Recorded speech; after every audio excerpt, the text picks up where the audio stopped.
How to change language in Project Jazz. Hi everyone, welcome back to another video from Crazy Gamer.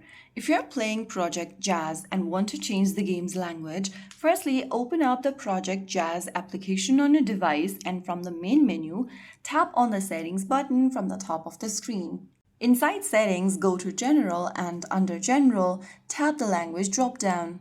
Select a different language you want to change to from the multitudes of languages available. After you select the language option, you'll be able to notice the change immediately. You can always switch to your desired language whenever you want by repeating the step. So that is how you change the in-game language in Project Jazz. If you found the video to be helpful, don't forget to like, share and subscribe to our channel. I will be back again in the next video. Stay tuned and thanks for watching.